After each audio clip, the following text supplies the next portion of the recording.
had killed the market for, of course.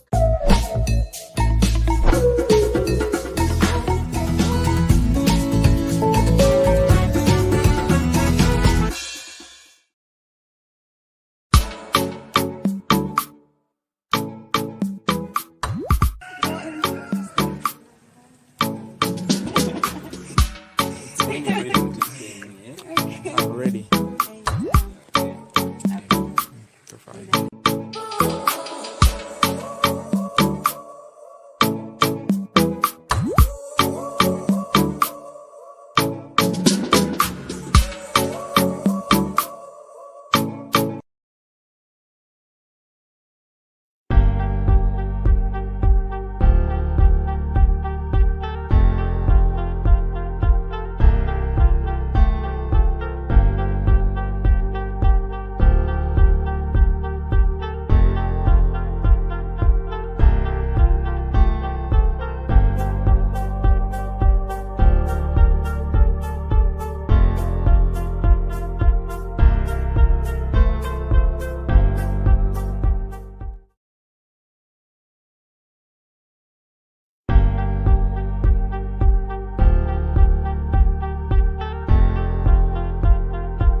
Well, good evening, ladies and gentlemen, watching me here on Blackwood Fire Network. My name is INNOSSETU, and let me hope you're doing good wherever you're watching me from. Royal Constrictor says 100%. By the way, it has been long without seeing you, brother. Royal Constrictor. Oh, it's like I've spent like 7 months without hearing from you, Royal Constrictor. Let me hope you're doing good, brother, but it has been long without hearing from you. But today is a Thursday and it is 26th of September. We are about to end this month of September. So by the beginning of next week, around Tuesday, we shall be in October, the 10th month of the year. So it is 19 minutes past 6 p.m. here in Kampala, Uganda, where I'm broadcasting live from. And yeah, today, actually, our normal time of coming here for shows is normally from 3:30. When it is too late, 4 to 7. But when you see us coming us here late, just know issues have went wrong. General Mosquito says, good afternoon, INNOSSETU. Good afternoon, General Mosquito. General Mosquito. General Mosquito. General Mosquito. How many times have I called you, General Mosquito? How many times have I called you? It's like I saw you yesterday, and you were seeing me in the corner. You weren't commenting. You just said good afternoon, and I couldn't see you anymore. But let me hope, Jen, you're doing good.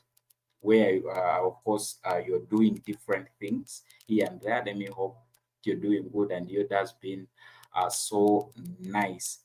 So for those that are watching us from, of course, YouTube, thank you for watching. And if I told you you're watching me for the first time, please don't forget to subscribe to our YouTube channels, including the channel that we are broadcasting live in right about now. That is the Blackwood Fire Network too. So the advantage with someone who has subscribed in, he becomes a full member of Blackwood Fire Network family, because whenever we have shows here, you're notified on your phone or on your laptop. So it's good, of course, to subscribe to our YouTube channels. And for those that are watching me from Twitter, of course, thank you for watching. We always have big numbers on Twitter watching us, and you too, of course, our viewers from Twitter, please, if you have not liked or followed our page, do it quickly so that we can grow our, of course, Twitter handle, Twitter X, our X handle.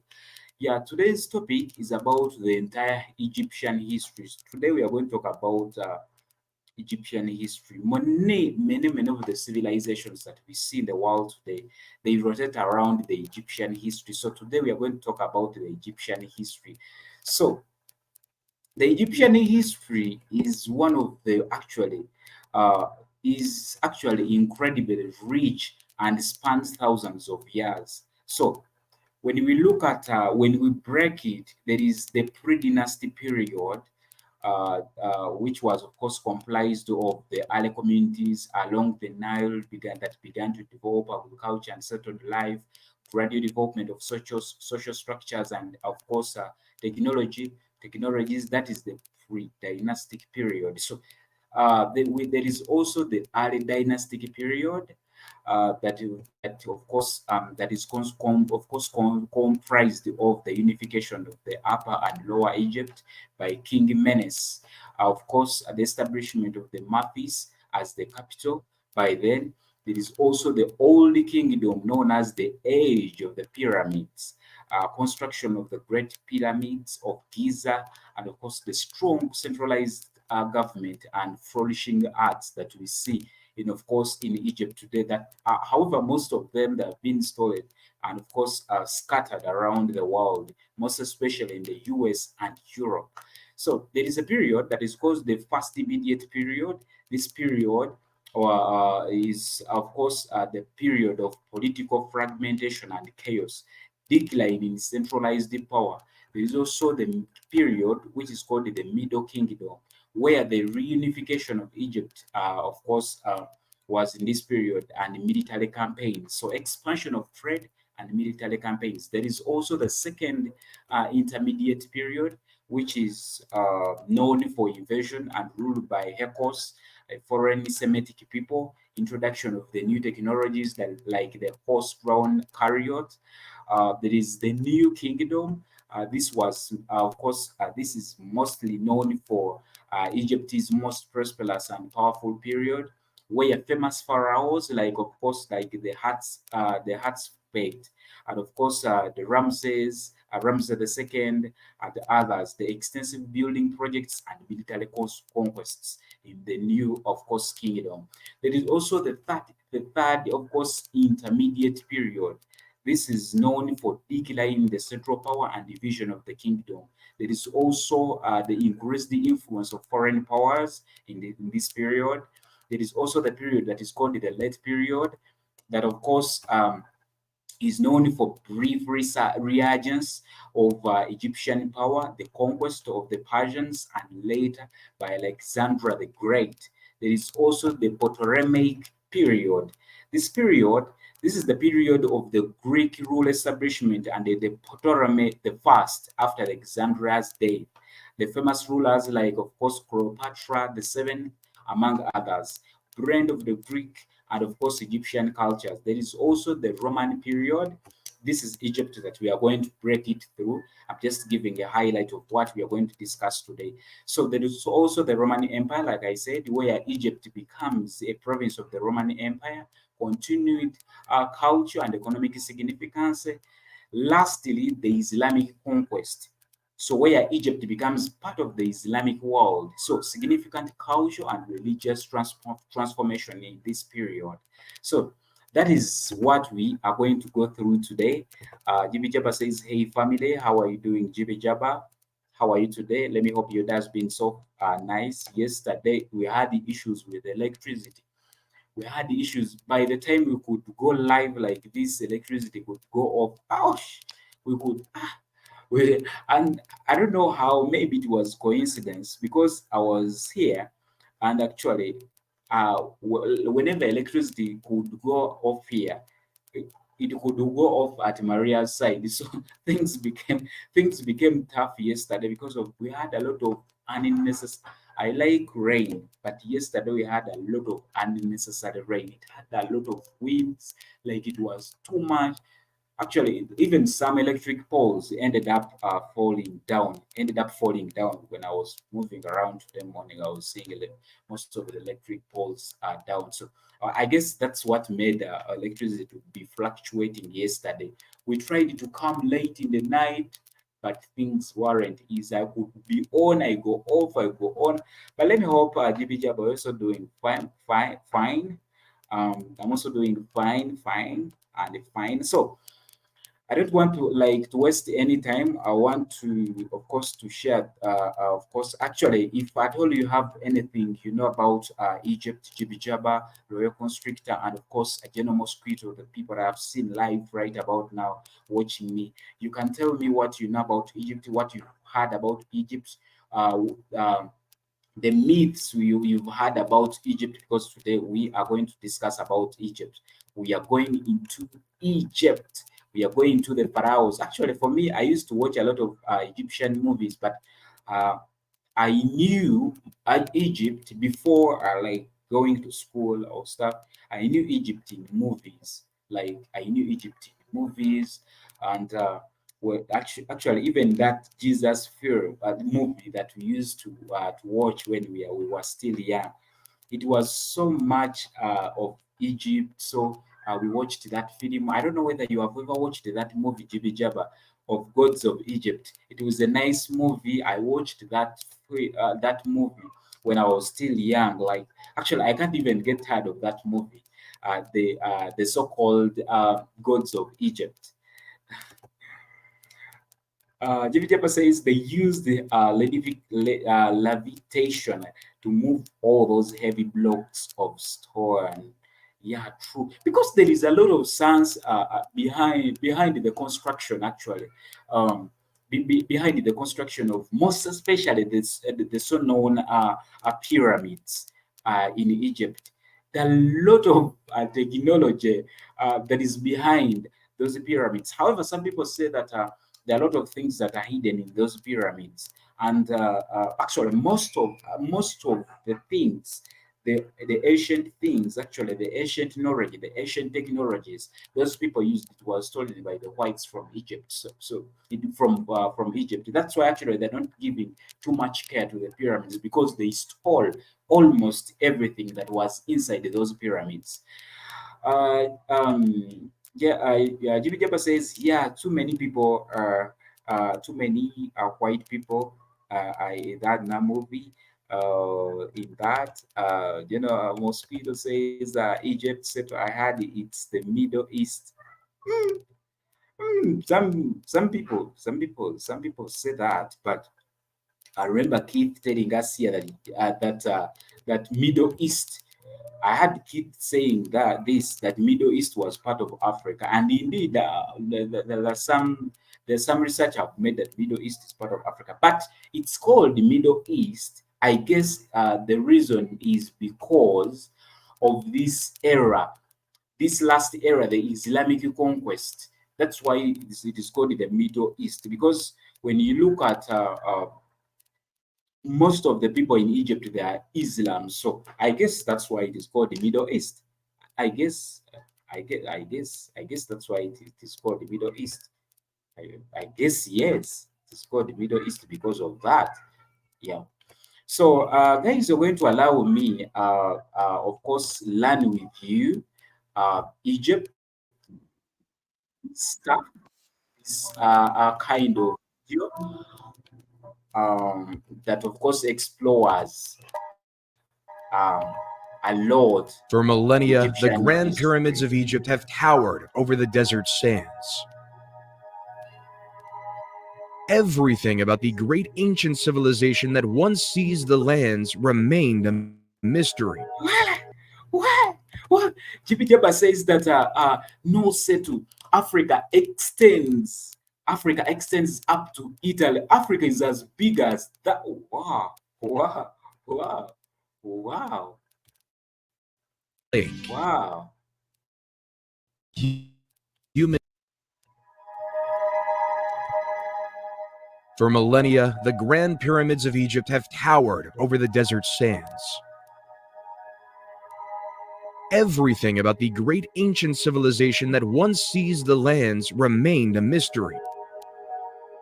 That is, until July 19th, 1799. A French soldier discovers a large stone, about 35 miles east of Alexandria during Napoleon Bonaparte's Egyptian expedition. Unearthing a But there is something that, of course, that is happening. Why is it that everything that is stolen from here, it is called discovery? I just heard this voice from this documentary. Why is it that whenever they steal something from Africa, it is called discovery? They have just discovered something.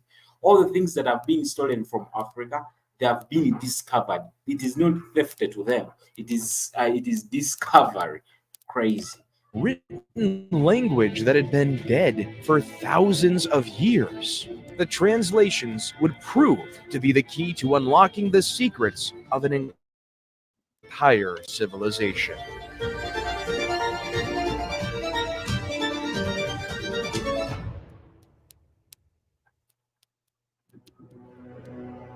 Egypt is the gift of the Nile.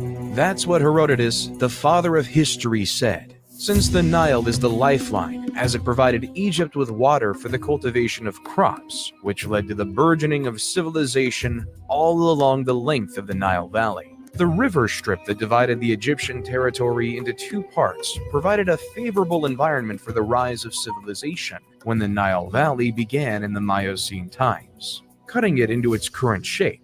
The various geographical resources effectively contributed to the state's foundation.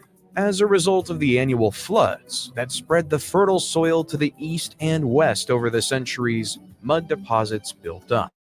When the water recedes and flows along its banks, the agricultural year begins, making Egypt one of the first agricultural communities that ever existed in human history.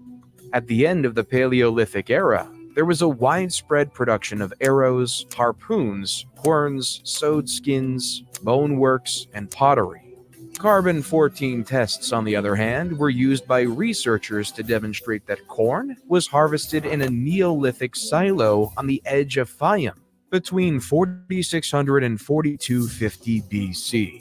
Later, people built shacks and huts out of reeds and solid mud and sowed corn on the muddy soil of the Nile marshes. Ancient Egypt was divided into two territories, Upper Egypt and Lower Egypt. Lower Egypt lay to the north, where the Nile extended out with its several branches to form the Nile Delta. Upper Egypt, which stretched to Aswan, was to the south. The two kingdoms were united around 3000 BC by King Narmer, but each retained its regalia: the Hedjet, or white crown, for Upper Egypt, and the Deshret, or red crown, for Lower Egypt. As a result, the pharaohs were known as the rulers of the two lands, and they wore the Shent, a double crown with each half denoting sovereignty of a different land.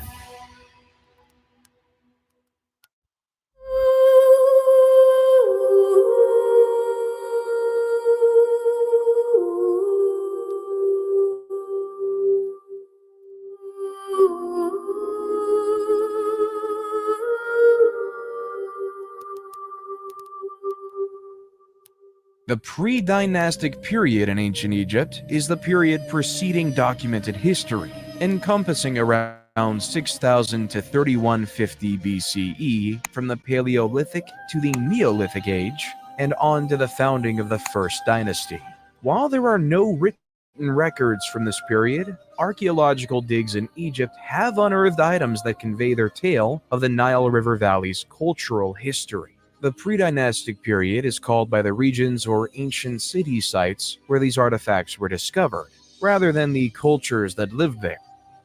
The Halfen culture thrived circa 30,000 BCE in the area between Egypt and Nubia, giving birth to the Cadon and Sibyllian cultures around 10,000 BCE, and the Hierophant culture. All of these cultures are hunter-gatherer societies that gradually grew more sedentary and settled into more permanent settlements based on agriculture. The Fayum Oasis is a natural basin located southeast of the Giza Plateau that gave home to the Fayum A civilization during 9000 to 6000 BCE.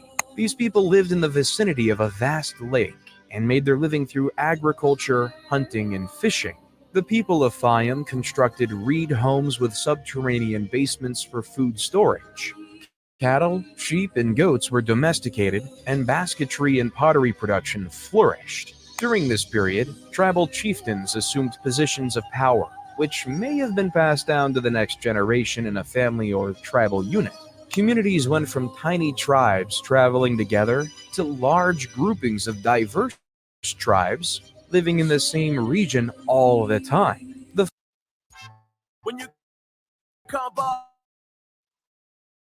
late from work and dance away. Order Glovo and receive it 10 minutes. Collaboration is key for team success. You can easily manage tasks time. The Phiam A culture gave rise to the Merimde during 5000 to 4000 BCE, which was named from artifacts discovered at the location of that name on the western side of the Nile Delta. The majority of Egyptians were farmers, and agriculture was the basis of the dynastic Egypt economy, and farmers relied on the annual summer floods to grow their crops. We know that the first Egyptian farmers were hunter-gatherers. They planted crops such as wheat, lentils, barley, flax, and peas, in addition to herding animals. According to what was found on a location in the western side of the Nile Delta, the oldest levels of Merimdi Beni 1000 and 4000 BC, in addition to the Phiam Basin, both dating back to the Neolithic era. The Nile Valley's convex terrain encouraged the development of several basins, which in ancient times were flooded with floodwaters every year that brought silt and mud that fertilized the soil. These basins, of which 130 have been found, served as the irrigation system's reservoirs in ancient Egypt. Granaries were made of clay jars or baskets that were buried up to their necks in the earth. The El Omari culture, about 4000 BCE, developed on these achievements by building circular homes of higher complexity with plastered mud walls. All of these cultures evolved and flourished in Lower Egypt, Northern Egypt, closest to the Mediterranean Sea, whereas Upper Egypt civilization formed later. The inhabitants of the Badarian culture lived in movable tents, like their ancient forefathers, but preferred fixed homes. Following the Badarian period came the Amratian period, also known as Nakata I, which constructed more complex homes with windows and hearths, wattle and daub walls, and windbreaks around the main entryway. The practice of mummification began around 3500 BCE, where burial items were still left with the deceased. These developments were aided by the Girzian culture, also known as Nakata II, 3500 to 3200 BCE, which launched trading with other regions, inspiring changes in culture and art. The houses were built of sun-baked brick, and the more opulent ones included courtyards, an addition that would become commonplace in Egyptian homes later. The city of Abydos, located north of Nakata, became an important burial location, and huge tombs were built, forming a necropolis, a city of the dead. These tombs were originally made of mud bricks, but subsequently of huge, neatly hewn limestone. Eventually, the site would become the burial place for Egypt's rulers. Despite this, evidence reveals that individuals from all across the nation had their deceased buried at Abydos, and gave burial gifts to commemorate their memory. By this time, the cities of Zeus and Hierakonpolis were considered ancient, while Thinis, Nakata, and Nekhen were rapidly developing. The hieroglyphic alphabet, which was invented around 3400 to 3200 BCE, was used for maintaining records, although no entire sentences from this period have been discovered. At this time, the earliest Egyptian writing discovered so far originates from Abydos, and was discovered on pottery, clay seal imprints, and bone and ivory items. Complete sentences are not found in Egypt until the time of King Peribsen in the Second Dynasty 500 years later. This period led to the Nakata III period from 3200 to 3150 BCE.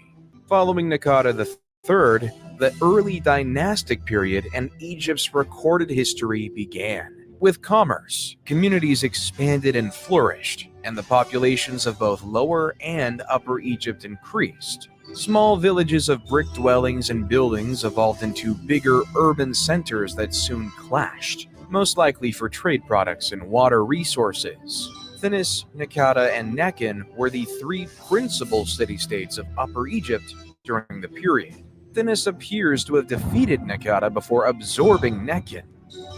These battles were fought between the Scorpion Kings, whose identity is unknown, and others, most likely Ka and Narmer.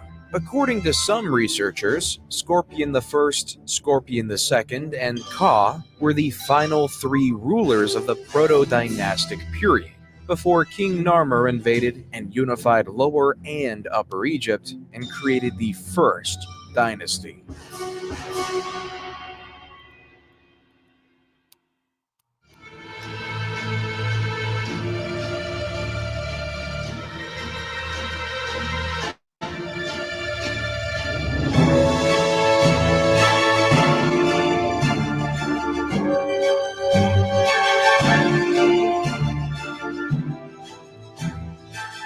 The early dynastic period in Egypt began in the years 3150 to 2613 BCE.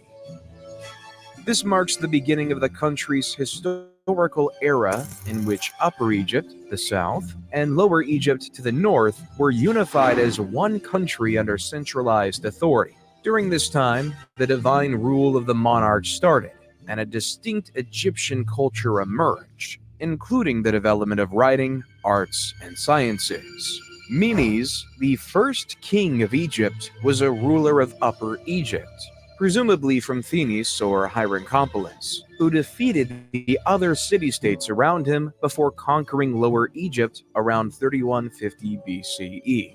Narmer married the princess Neithotep of Naqada in an arrangement to enhance the links between the two towns. He undertook military operations in Lower Egypt to quell revolts and expand his territory into Canaan and Nubia.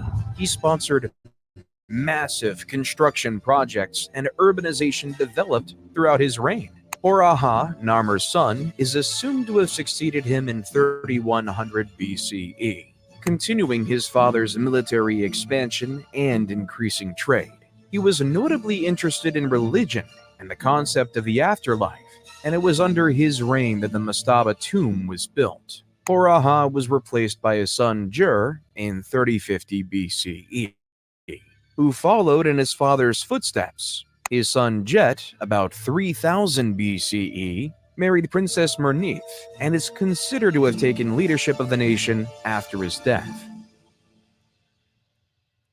It is uncertain whether she governed as regent for her infant son Den or as queen, but her reign is notable for being the first time a woman is recorded governing in ancient Egypt. Den, about 2990 BCE, is regarded as the greatest monarch of the First Dynasty and reigned for 50 years. His reputation as an efficient monarch stemmed from his economic advances, military conquests, and the stability of his rule, as proven by expensive construction projects and elaborate works of art.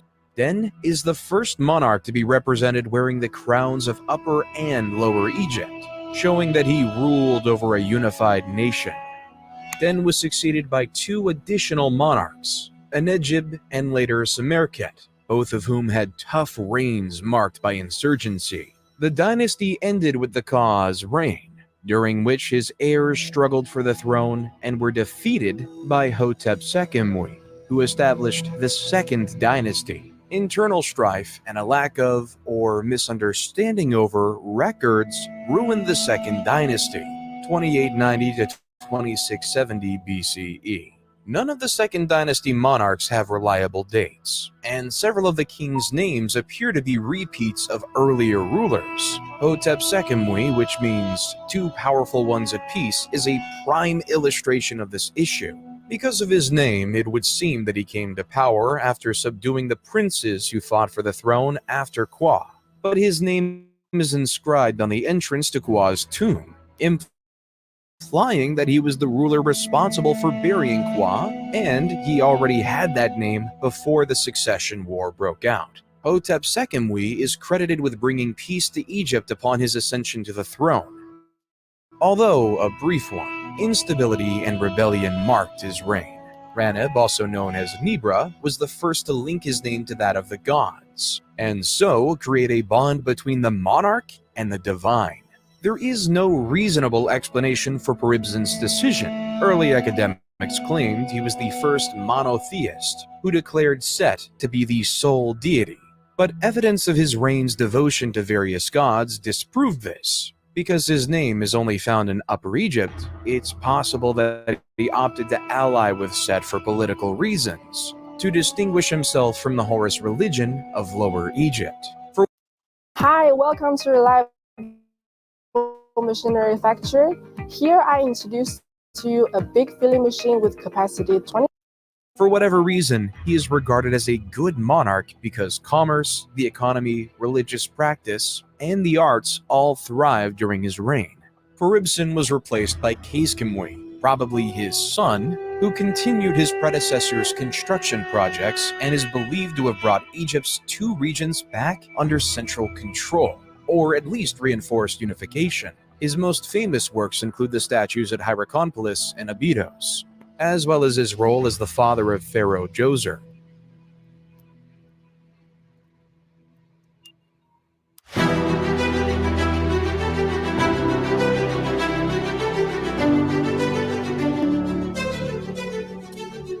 The Egyptian Third Dynasty starts with King Djoser, best known for his step pyramid at Saqqara. Manetho's timeline is hazy on who Sennacht was when he governed in the Third Dynasty, and even his name.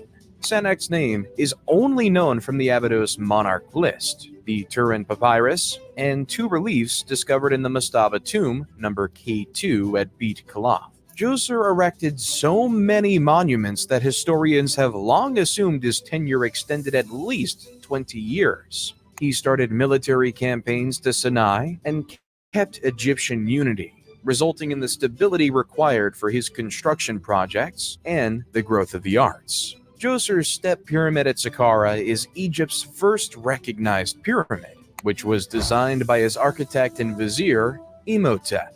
Imhotep was a vizier, sage, architect, astrologer, and chief minister under Djoser, the second pharaoh of Egypt's Third Dynasty, who was later deified and worshipped as the god of medicine in Egypt and Greece, where he was associated with the Greek deity of medicine, Asclepius. He is thought to have designed the step pyramid in Memphis's Saqqara necropolis. This pyramid, which has 6 steps, is the world's oldest surviving stone monument.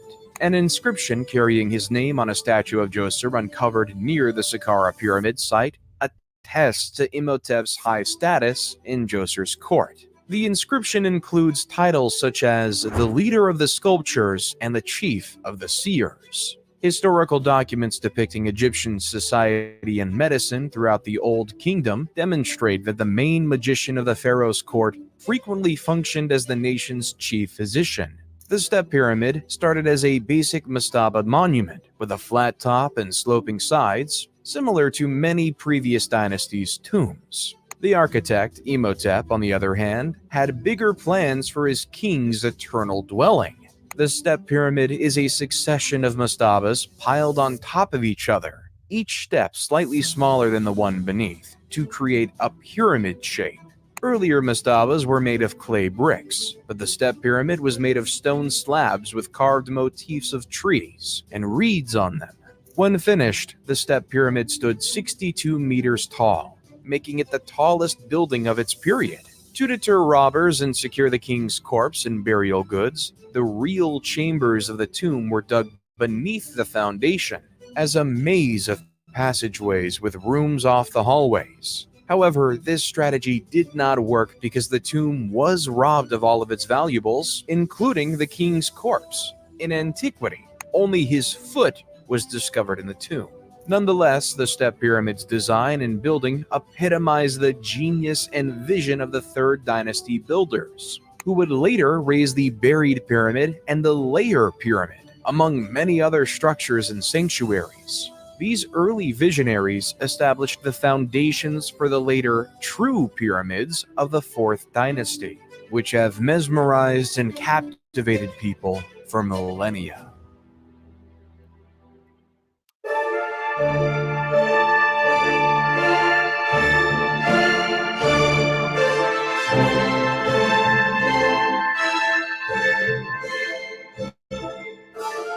The Old Kingdom of Egypt is also known as the Age of the Pyramids or the Age of the Pyramid Builders, because it contains the Great Fourth Dynasty, during which King Sneferu mastered the craft of pyramid construction, and the pyramids of Giza were built under the reigns of Khufu, Khafre, and Menkaure.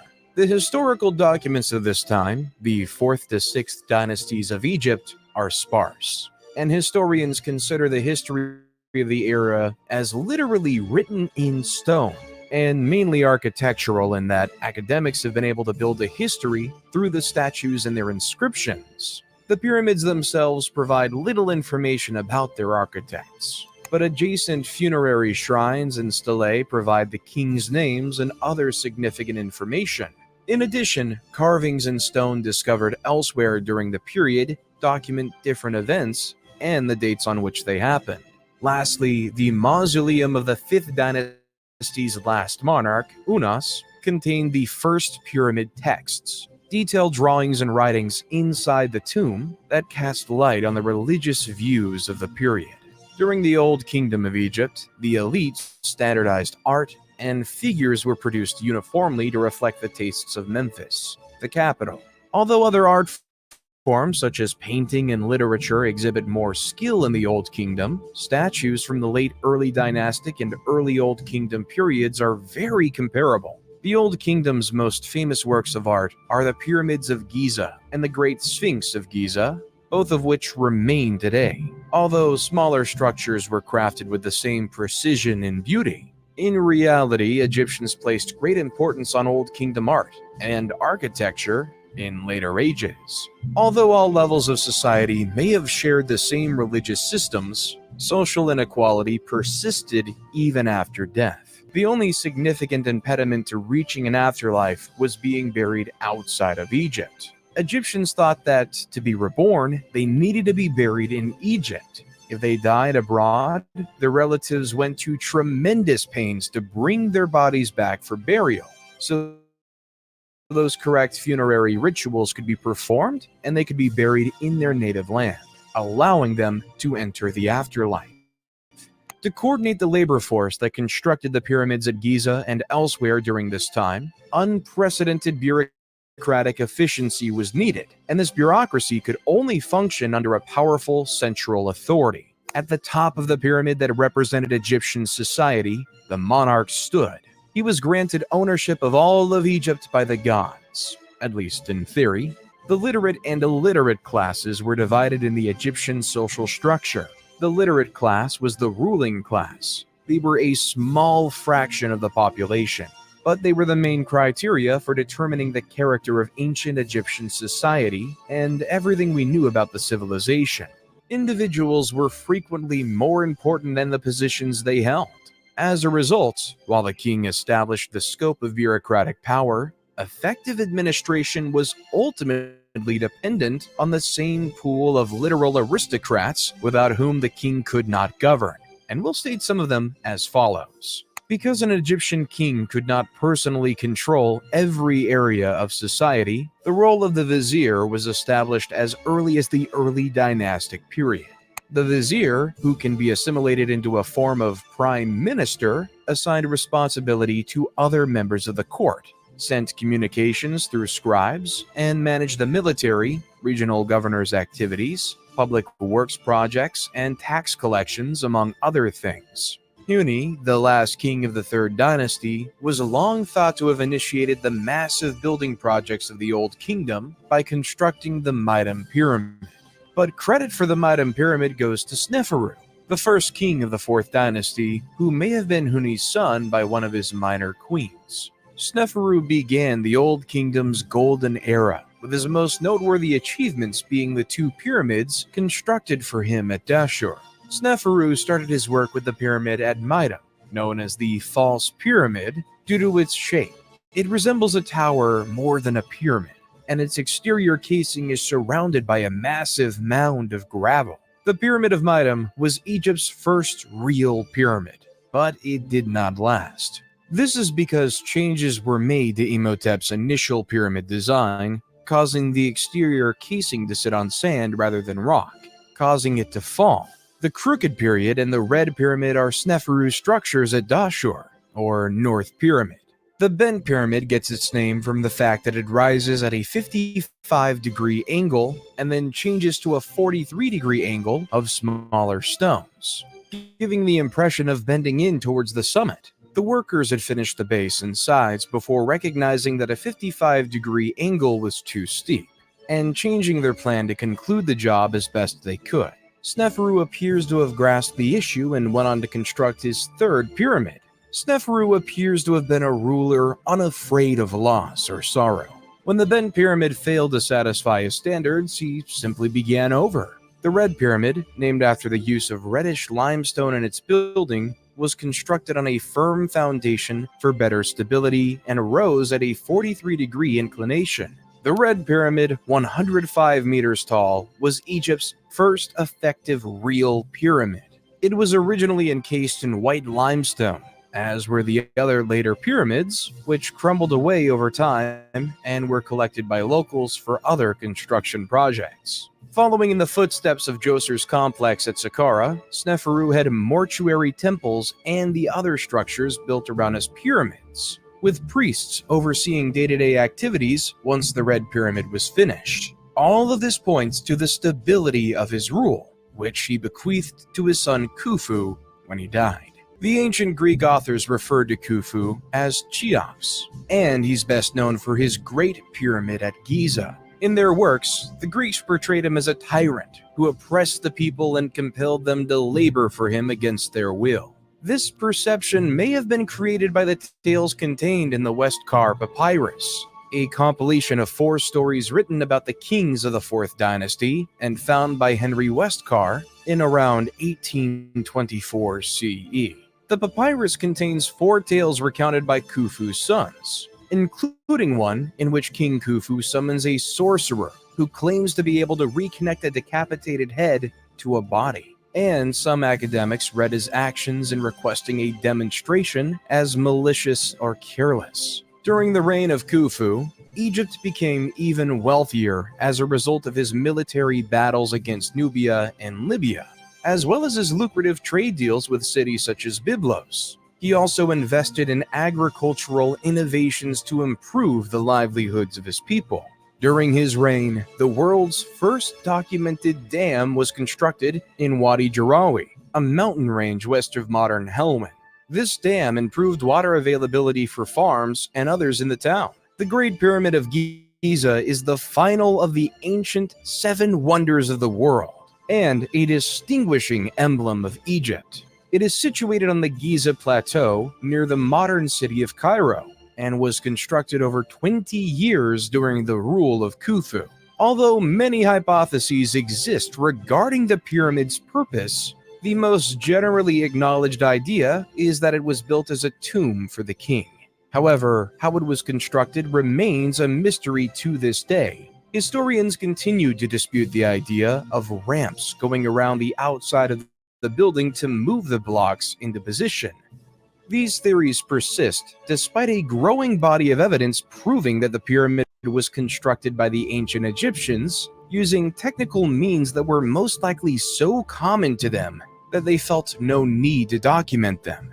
Nonetheless, the complexity of the interior passages, shafts, and chambers, as well as the nearby Osiris shaft, encourages the persistence of these fringe theories, as does the mystery of how the pyramid was built at all, and its orientation to cardinal points. A prominent figure during that time, called Hemeyunu, was the vizier during the reign of Khufu in the 4th dynasty, and one of the king's relatives. He was in charge of building his Great Pyramid, and keeping an eye over its construction works, and he was buried near Khufu's pyramid. The construction work of the pyramid was done by expert and unskilled laborers employed by the state for the job. These employees either offered to pay off a debt, performed community service, or were paid for their time. The annual inundation of the Nile River was important for Egyptian survival because it distributed rich soil from the riverbank all across the shore's farmlands. However, it also made farming those lands impossible during the flood. During these times, the government supplied work for farms by constructing large monuments. These were the individuals who performed the real physical labor of moving stones, elevating obelisks, constructing temples, and constructing the pyramids that continue to amaze and motivate people today.